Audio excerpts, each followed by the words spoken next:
テシア、これは。着いたの、ここよ。なんだ。おいでよ、オタ。The beginning after the end, episode number 4, Tess has finally showed up, and our boy Arthur has saved a elf, which is really, really cool to see. One of the things I have to say straight up is this episode, I really enjoyed the dialogue between Tess and between Arthur and between Tess. I love her inner monologue. I love the way that she's reacting like kind of like internally she's reacting certain ways, but that's like her real personality. Like the way that she kind of comes off is very like elegant, and she speaks a certain way, but internally she's like really yelling at Art, and she's like really going in on him and stuff like that. But I just really enjoyed like the dialogue between them. I love how they've gotten so close that, you know, Arthur's began to kind of tease her and stuff, and they've really kind of like bonded quite a bit. And it's really good for Arthur as well too, because he is definitely a old man stuck in a young boy, you know, in a kid's body. So he finally has the opportunity to meet somebody of his own age, and he can kind of learn from somebody of his own age, act a certain way, ensure that he's not acting too mature or too old, and he can kind of take her as a reference. So although she has a lot of mature standpoints to her, right? She speaks in a very certain way. She's he called her Your Highness, whatever. Like she acts and is a very proper.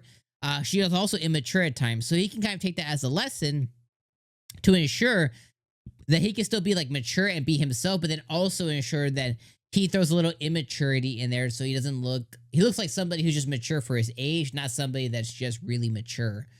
Considering that he's like, I don't know, 7 or something crazy like that. So he's a little boy at this point. So I just think that that's really, really cool. I also really enjoyed just kind of seeing their journey, you know, the whole way from when he found her to when he saved her to how he made sure that she didn't see anything that she shouldn't see. Because, you know, not only is she a child, but then, you know, she's also a girl, you know, so you want to make sure that although she may have been rough and tough, you just never know. So you definitely want to give her a little bit of that princess treatment and make sure that she's not seeing anything that could disturb her and stuff.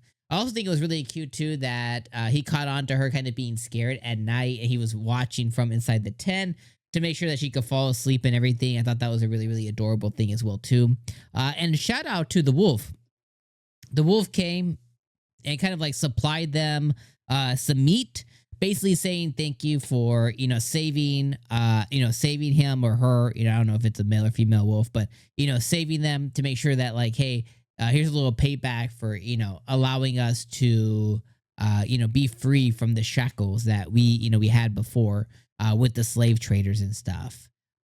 So yeah, overall, I think this was a really good episode. I enjoyed all of it. At the end of the episode, they finally make it to the Elf Gate.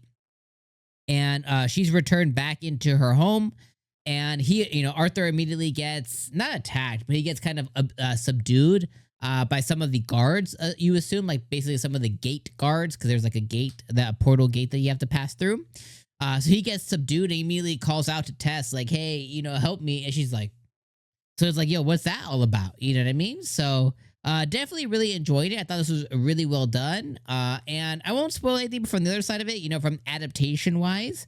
I think they really did this episode justice. I think, you know, the journey between Tess and Arthur may have felt a little longer when you're reading it, but like I think they really did a good justice. I think they depicted enough of their journey, you know, through the woods and finally getting, you know, to the, you know, the elf gate, you know, the elf village gate or the elf country gate, whatever you want to call it. I think they had it was really good that they spent a whole episode on that, and I really felt it.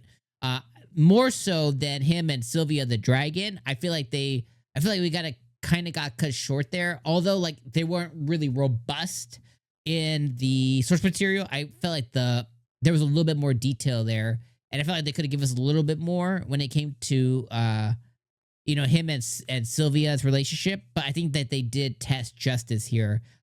Which they will continue to do because they're now in the elf, so she's going to continue to be a reoccurring character for a little bit here. So definitely really appreciate this episode, and I was definitely very entertained. I liked it quite a bit. I think if I had to slap a rating on it, I think I would put this at an 8 out of 10. I think this was a really good episode of The Beginning After the End. Personally, I enjoyed it quite a bit. So yeah, I'll see you guys next week for episode number 5 as we continue the journey from our boy Arthur and our new addition to the cast, Tess or Tessia. All right, friends. I'll see you guys next week for episode 5. Peace.